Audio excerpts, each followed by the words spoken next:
Good evening, ladies and gentlemen. Thank you for coming to this public forum this evening. We don't have a huge number of people here tonight, but I know our forums are always informative. My name is Joseph Gleason. I am the chairperson of the Neshoba Regional High School Building Committee. I'm here this evening with our Superintendent Director, Mr. Kirk Downing, our Assistant Superintendent, Laura Friend, and without further ado, I'm going to turn it over to our representative from Skanska USA, our OPM, to begin the show. Good evening, everybody. So we're here tonight to talk about project schedule, explaining the reimbursement process in the grant program with the Mass School Building Authority, and also to give a design update on the site and building progress. So just for those who want to take a look here, look at the school administration and the volunteers that are from Bolton, Lancaster, and Stowe. We have a very engaged school building committee and school administration. So right now, we're in what you would call schematic design. We're getting ready to submit in June 2023. After that submission, we'll have a pretty good idea of where we are in terms of the schematic design estimate. Moving into the summer, we'll meet with the Mass School Building Authority, and we'll be going through the project scope and budget submission with them. Basically, it's coming to an agreement about what's eligible, what's ineligible, what the schedule is, what the scope of work is, and what their participation will be. So this is a higher level schedule. And what you'll see here is coming up in 2 weeks, we'll be sending schematic design documents to the estimators. You'll have Skanska and PM&C, who is an estimating company. They'll both perform independent cost estimates. After that exercise, we will distribute the estimates at the end of April, April 28th. And we will follow that with a cost estimate review and reconciliation. What a reconciliation is that we anticipate that we're going to have two different estimates because people look at things differently. But the reconciliation part is coming to an understanding about scope, about quantity, about costs, and having the two independent cost estimators and the design team and engineers reconcile that together to say, okay, we all are on the same page about what our understanding is for the design and the project. We'll then follow up with the working group participants who are volunteers here, who will then do their own review after we've done the sausage making, so to speak. And then we will be ready to present May 12th to the school committee, school building committee members, and then with a follow-up joint public meeting with the school building committee and school committee, and then later submission to the MSBA in June. So a lot of folks have had questions about what are we talking about here?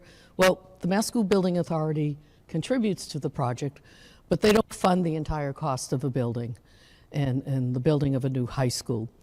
You'll see under 963 CMR is the school building grant program, and it really talks about what's required in terms of space summaries, square footage, programming, eligible and ineligible costs. But again, we want to be very clear that even though there is reimbursement, the MSBA does not pay for the cost or of a new high school here. So under 963 CMR, probably around about page 3940, you'll see in that document that they talk about what is categorically ineligible for reimbursement. So for example, any costs that have to do with financing the project or anything associated with legal fees or swimming pools, etc. You'll see that there's a very comprehensive list there about what's eligible and what's not. So in terms of reimbursement information here, one of the steps after we complete a reconciliation for the cost estimates is that we then establish a total project budget.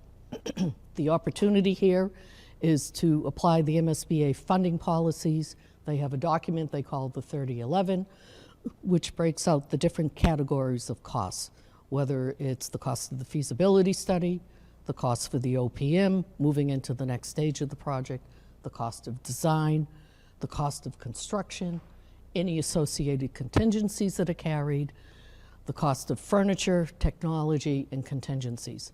One of the things that you'll see here is that in applying these costs, that the building cost has a limitation for the Mass School Building Authority's participation. They will participate up to $393 per square foot, but that's not what the cost of a school is.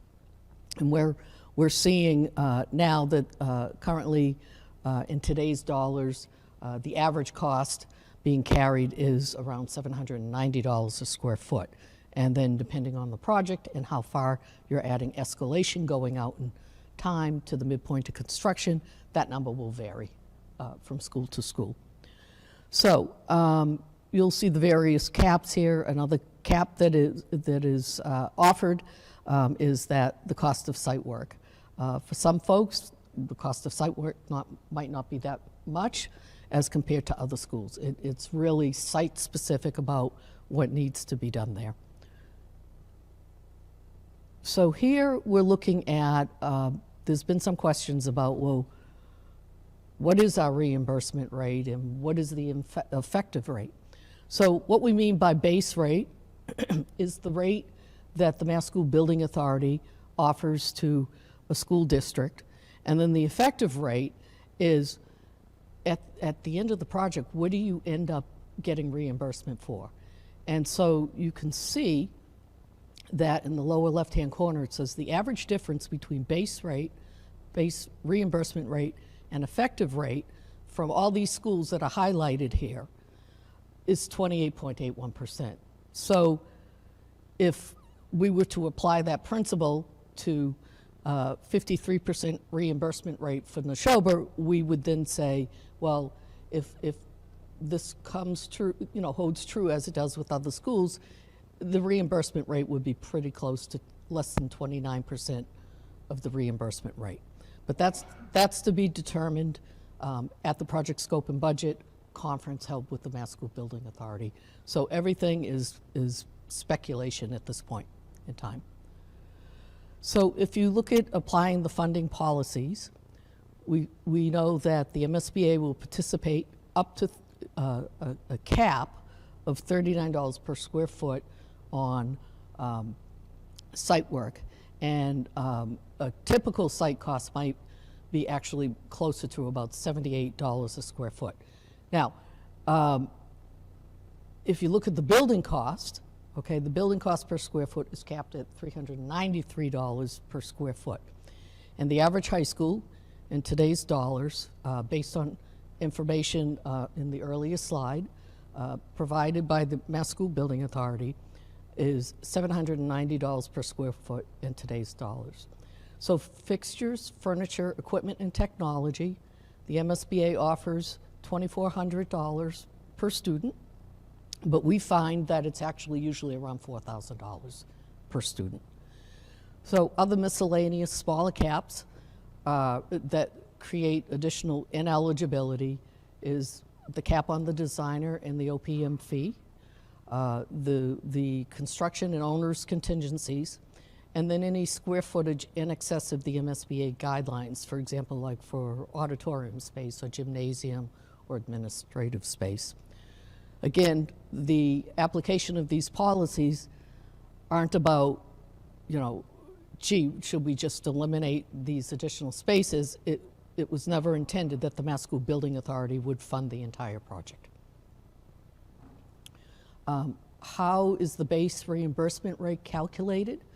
You'll see that there is a very prescriptive process under Massachusetts General Law, Chapter 70B. Section 10, the statutory formula starts all districts at a base rate of 31%.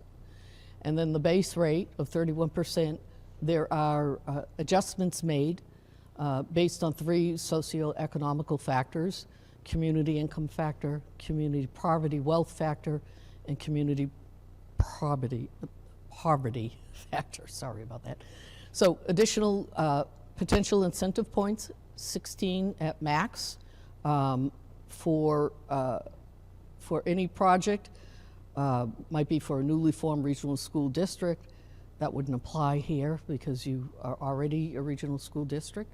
High efficiency green school building program, up to 2 points. That is something we're pursuing. Best practices for routine and capital maintenance. There has been a number assigned to this project. We'll see in the next slide, I believe it's 1.53%. And then the last two do not apply to this project. So in looking at it, Neshoba's base reimbursement rate, you start with the 31%, you look at the income factor, 3.79%, the property wealth factor, 14.74%, and the poverty factor. And that gives you your base rate of 49.53%. The additional incentive points for maintenance and energy efficiency brings the total to 53.09% for eligible costs. So that means any costs that aren't eligible is 100% cost to the district, and that's why you have what they call your base rate and then your effective rate, kind of like your taxes a little bit.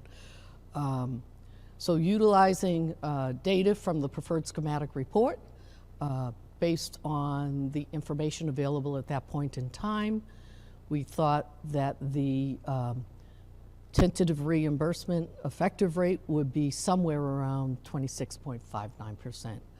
And then the effective reimbursement rate, as stated earlier, is to be determined at the project funding agreement, which is several months from now.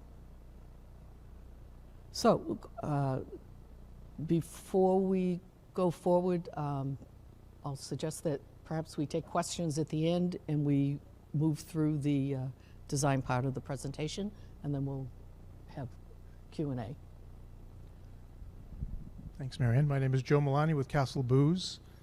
My usual cohort, Craig Olson, who is usually here, is out home sick. I'm sure we all wish him well. He's got 2 sick kids, too. We'll run through the first couple of slides really quickly. These are sort of slides that we've shown in the past, so they're just recapping what we've gone through previously. The goal of the project is to find the most fiscally responsible and educationally appropriate long-term solution for the district, and we go through this through several methods. We do try to support the educational plan that's been devised by the district for the new high school, and we try to follow and achieve all of the goals that were stated in the visioning sessions that were handled at the very beginning of the project. Collectively, we've had over 5,000 hours of, actually this was 5,000 hours at the end of Module 3. We're in Module 4 now, schematic design, which began in January. We said that in our January presentation for this group. As you remember, we had 1, 2, 3, 4, 5, 6, 7 options that were brought before the committee for voting. Some of these were looked at in more depth. We did have a public outreach program that described all of these, and a polling that took place. The result of the polling, evaluation criteria. The MSBA has a series of criteria they look at for judging whether things are eligible for reimbursement or not. The district has priorities based on the educational plan and to provide the best educational system for the students. And the project team, the design team, has goals where we're trying to meet the desires of the visioning sessions and all those other things up there. In the polling that was done with the public, it was found that option 4D was the preferred option.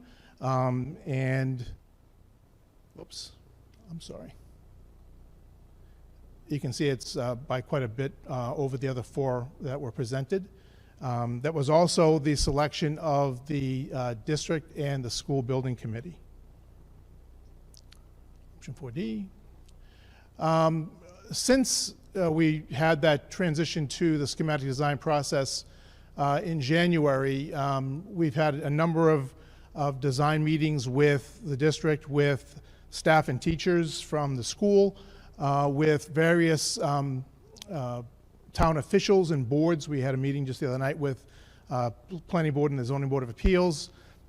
We have met with a lot of the people who are utilities for the project, in particular the Tennessee gas pipeline, which runs behind the building. We've done an analysis and test wells that were dug to determine the profile of the pipeline so that we could adequately design the height of the grade around the pipeline as we build a new building.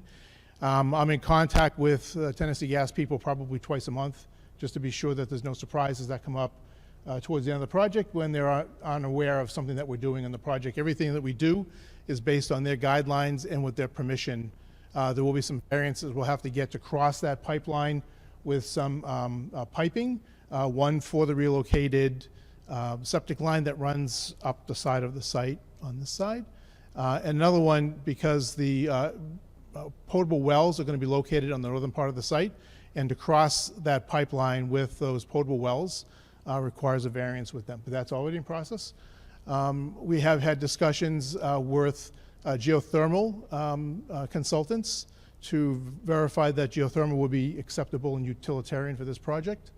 There are school building, actually we have also met with utilities for Mass Save to and apply for reimbursements for the systems that will be put in the building, lighting, heat systems, stuff like that. The district has gone on several tours of other recently completed school projects, some before we got on the project to be informative and see what was going on in other projects. We've also gone on some projects and actually going next week to Weymouth, I believe. So the research continues on to find what the district feels will be the best learning environment for the students in the school. Next. As you may recall from our previous meetings, we showed this diagram then. You can see an underlay of the new building here, and the layout scheme that we've been using for this has been that the student commons is the central hub of the school.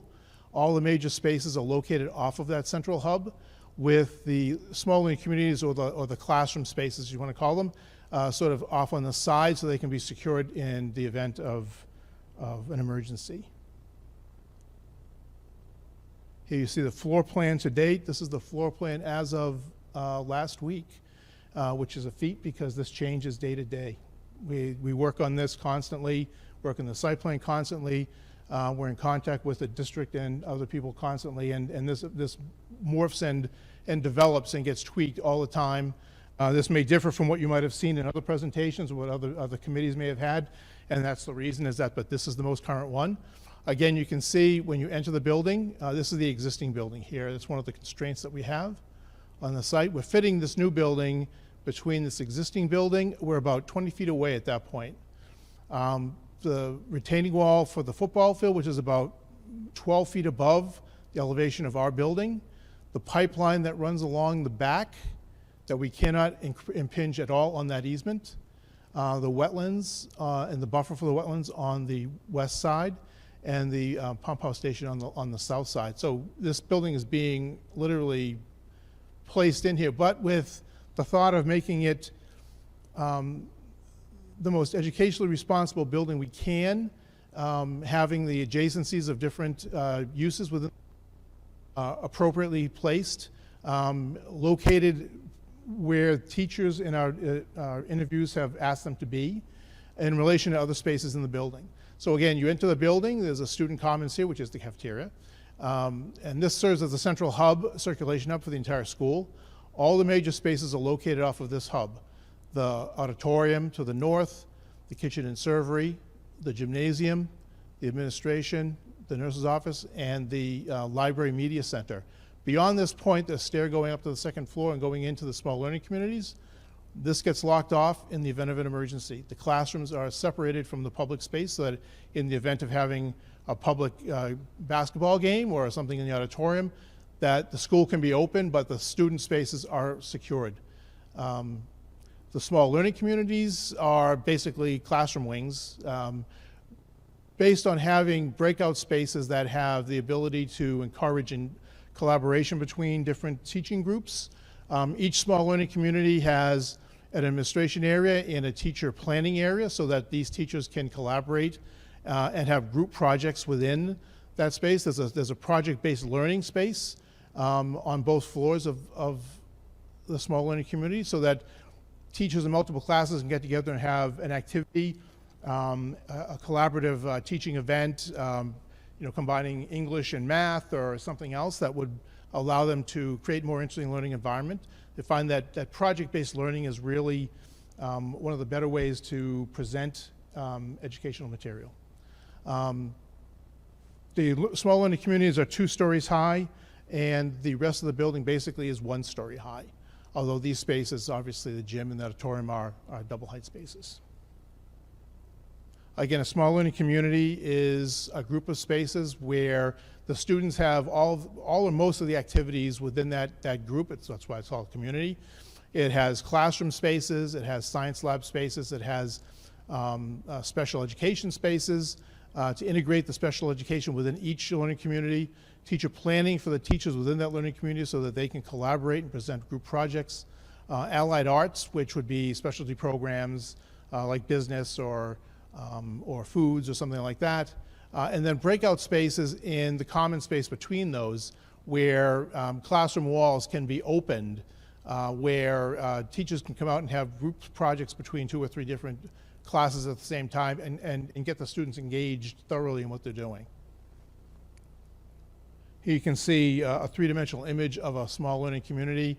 The CR stands for classroom, obviously. Science labs have been put at the ends of each of the learning communities, so they open up onto this outdoor learning space on each end, both for science and as an extension of the learning commons or the project-based learning space. Each learning community is entered off of that central hub, as we said, where you come into a student display where students can present different projects they're working on. It can also be an identifier to give an identity to each one of the learning communities as a separate community. You can see that SPED is also integrated into each learning community, as well as small breakout spaces. And these small breakout spaces are accessed both from the classrooms and from the corridor to allow for teachers to have a small group learning go into that space to be able to have a project on their own, or to allow for conferences, testing, and things like that. That's integrated into all, so they don't have to walk outside the community to be able to meet. And we also connect vertically between the communities. This is to create a sense of camaraderie between the 2 communities, also to create maximum flexibility, so that depending on how the school is laid out with grade 9, 10, 11, 12, or an upper school or lower school, or in academies or something, that this allows for these 2 floors to be totally connected. We found in the past that flexibility promotes students from going from their community to others and having more experiences. Here you can see some of the influences that we looked at to get to these places. Vertical connection between communities. Here it's shown as what's called a Hellerup stair or a sitting stair, but we don't have that between our communities. We have a regular stair. And that, again, is to create this connection between the communities. Project storage and utilizing all the space you can, space under stairs, space in nooks and crannies to maximize the efficiency of the building. And then small breakout spaces. This is showing breakout spaces off stairways and on top of sitting stairs. We have similar things going on in little nooks and crannies throughout the project-based spaces we have in each learning community. And then looking at the building itself and the exterior, looking at the different ways that we could integrate it within the community, characteristics of Bolton in this area, scenic ways, classical civic buildings, colonial buildings, and farmland, not taking these as direct references for the building, but using them as inspiration. We look at traditional forms utilized within modern buildings, utilizing gables, clapboard-looking cladding, materials like brick and stone, but then also modern materials like metal siding, sloped roofs, and wood veneer. Here again you can see typical classic historic building materials typically would require a lot of maintenance and not desired for a commercial building like a school, especially if it's 2 or 3 stories tall, and you replace those with longer lasting, more durable, materials that also give the feeling of higher learning and a high tech to the building. Inside the building, utilizing different characteristics, project-based learning areas. As I said, this is a classroom. You can see the sliding doors where this breaks out into a common space. Organizing the spaces around a commons type of space. This happens to be at a university, but still it's applicable to our building. Again, storage. Extended learning areas, corridors open up to become into the classrooms to allow learning to spread out. You can have small project-based learning spaces outside the classroom where 4 or 5 kids might get together to do a project. You can have little carrels, you can have booths, you can have soft furniture. We just finished doing a similar project in Attleboro. We have those kind of breakout spaces in a 20-foot wide corridor, and it's constantly used, The site plan so far, and this is again hot off the press as of Friday of last week. The existing school is nestled, as I said, in this area like this. And we're building the new school on top of the parking lot that's over the wetland to the west. So the only field that's being utilized for the building is the new baseball field. So we're building a new one over here, but the existing multi-use athletic facility, the softball, and the sports fields in the back remaining in place. You can see that we have 2 axes for this building. When you enter off of the new rotary, which is going to be constructed, I believe, this summer, there's an axis this way, and that aligns this learning community and the main entrance. And then there's an axis orthogonal to the site, parallel to the really dominant restriction we have with the easement in the back and the rigid stadium wall to the east. Again, this is public forum number 6. We'll have another one on May 22nd to further discuss the budget after that has been worked through with the school building committee, going through our reconciliations and our value engineering and whatnot to get the project within budget. And school tours, do you want to speak to that, Kirk?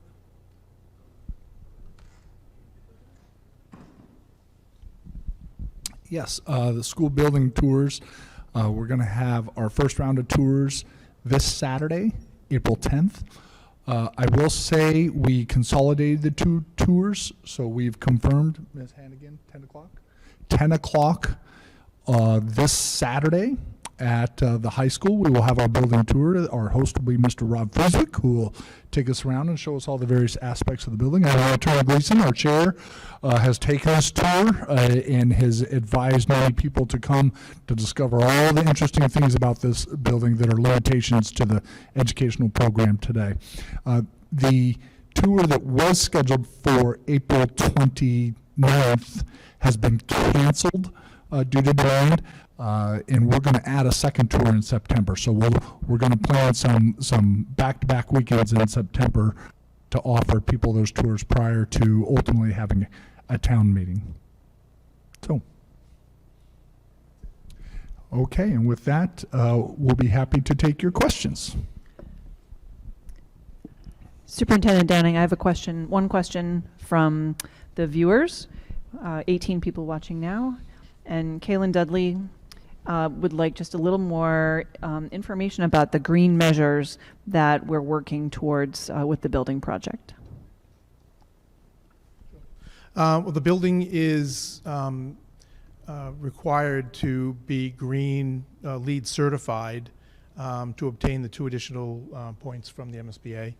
However, we're striving to increase that, and the initial information we have from our lead consultant, who is the liaison with the U.S. Green Building Council, is indicating that we're going to be well above that, probably in the silver certification range. We are going through the process of designing the building with geothermal wells. That's in its initial stages. We've decided where those wells can be located, and our engineer has determined how many wells we would need. As Marianne said, all of that goes through the vetting process when we get to the reconciliation of the estimates further down the road. We are looking into also photovoltaics being used in the building. All of the building will be under the new building code that's coming out in, they keep saying next year, but I'm not so sure. But this building, by the time it's permitted, will be under the next building code, which is highly restrictive. Bolton is also has a higher level of energy requirements for their buildings as a stretch code community, and we'll be meeting all those requirements also. And the MSBA, as a baseline, requires us to exceed not a very good word, do better than the building code requires for energy conservation by 20%.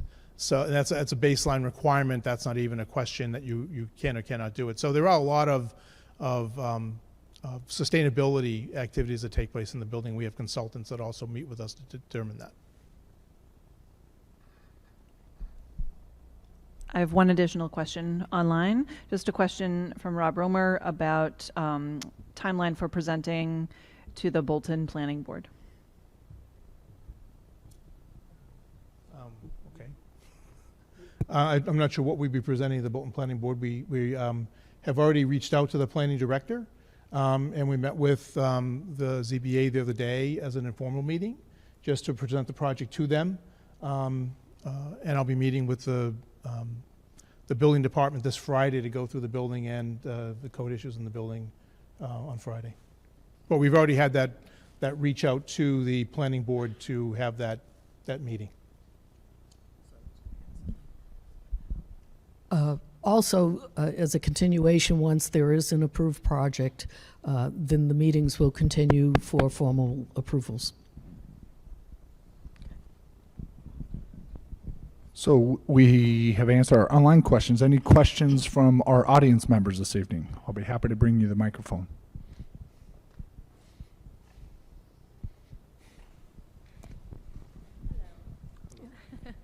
Hello, I'm Kelly. I have an incoming kindergartner in the fall, so I'm brand new to the school system, but she'll hopefully be here when the time comes, which is kind of related to my question. The schools that have gone through this process in the last 5 to 10 years, are we seeing that their school remodels or new builds are keeping up with the times? I think where things are technology's changing, so much is changing. How long do we see this new build lasting us based on how that's happened in previous builds? The Mass School Building Authority requires that whatever the solution is, that it be a 50-year solution. And so we have to build flexibility into the schools because technology is constantly changing. We don't know what we don't know right now, but we are designing to accommodate those upcoming changes. Also, in regards to other schools, it's really specific to the community about whether it should be a renovation or a new build, and the goal always being the most cost-effective, educationally appropriate solution. And sometimes renovation costs less, and sometimes renovation costs more. It all depends on what has to be done.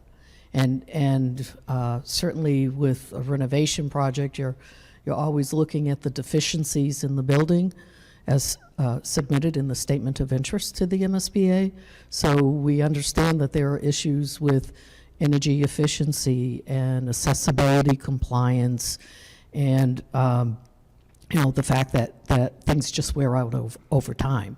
So it was determined that based on the several different options that we looked at and reviewed, that the option that made the most sense was option 4D, which was a new build.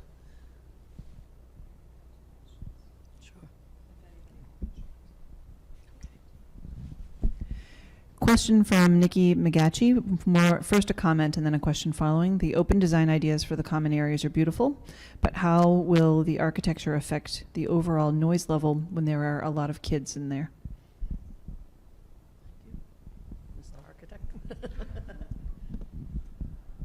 We do take measures to mitigate sound transmission. We don't usually have any problem with open. It isn't actually an open classroom.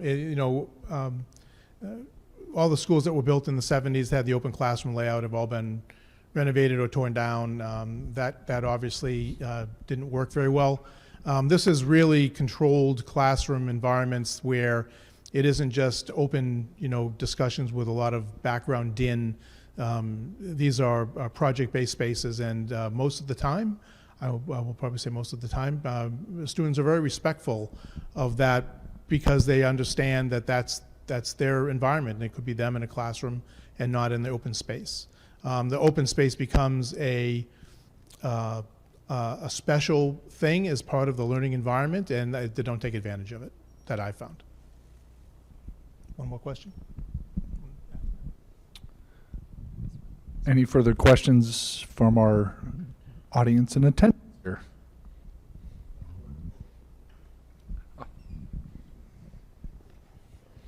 Doing my best Merv Griffin here. Or Phil Donahue, right?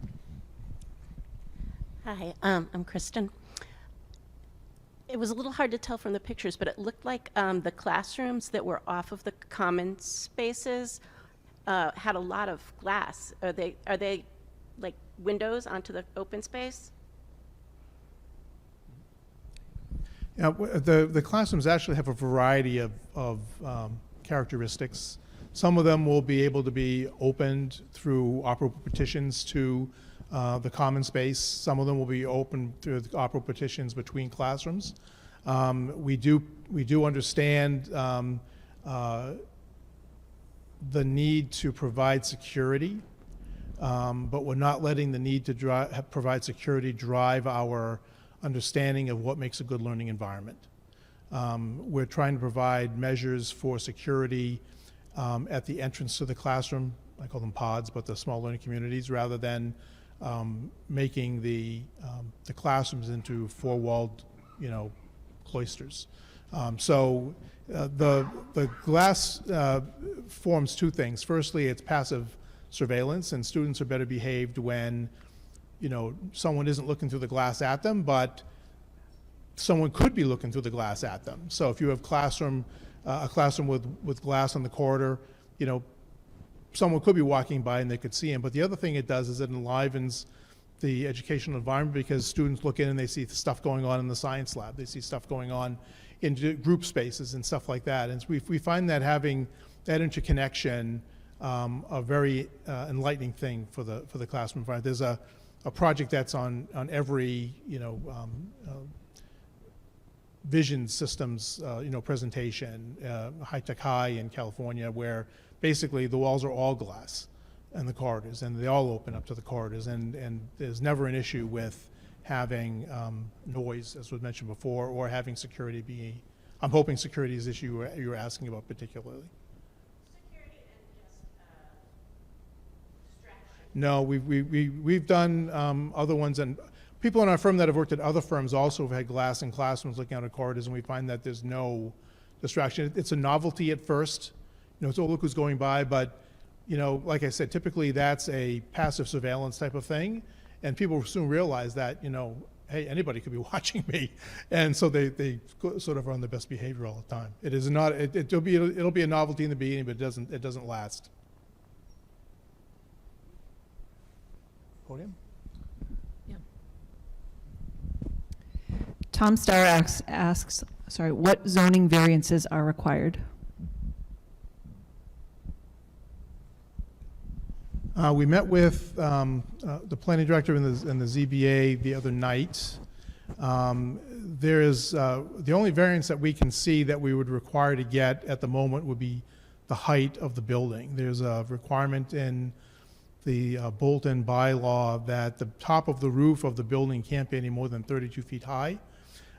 It doesn't exclude mechanical units. It doesn't exclude pitches of roofs or anything like that. In a two-story building made for distribution of large ductwork for quiet systems, we're having about 14 feet floored floor.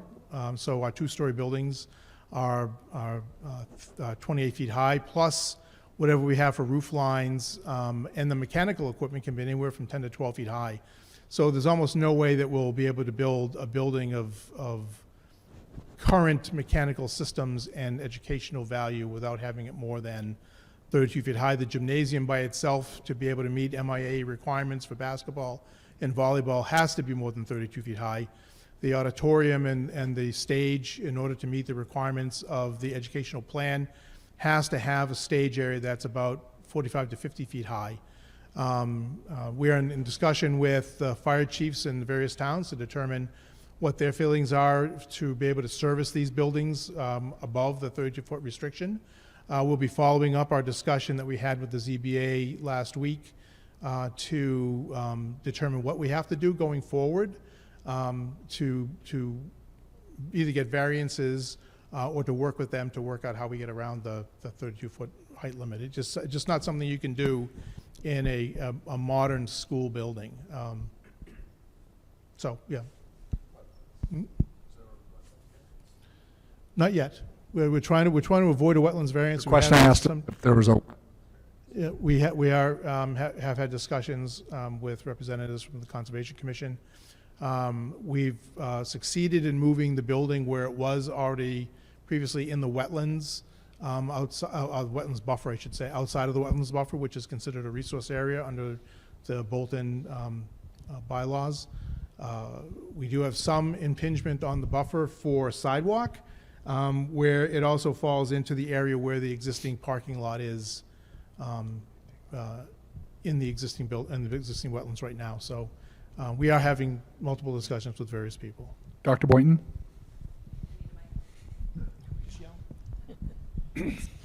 David Alter comments that the MSBA funding reimbursement caps have clearly not kept up with inflation. They seem to be half the actual cost. Is the state currently looking at raising these caps? The state just did raise the cap. It was previously, up until December, was at $363 per square foot. They raised it to $393 per square foot. They also raised their site cap from 8% to 10%. And they also raised their participation cap on the fees for the OPM and the designer. But to your point, you're absolutely correct that the MSBA cannot keep up with inflation. It would actually require them to double their receipts from the state. They get 1 penny of the Massachusetts sales tax. They would have to get at least 2 cents, and that money is allocated for other things.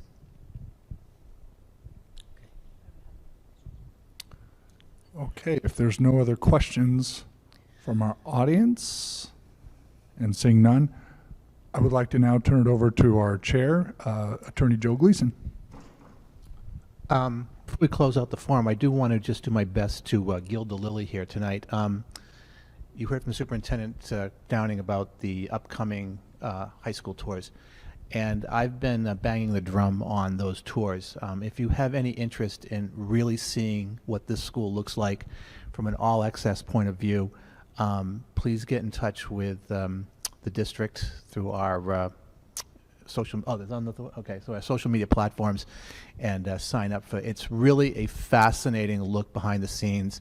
Mr. Frieswick will bring you to parts of this building that are rarely, if ever, seen by even some of the longest serving employees of the district. And I apologize for those members of the district staff that have seen this language time and time again in my emails, but I did take the tour in December, and it was absolutely fascinating. Who thought, just looking at the behind, it is, even Joe's noted them.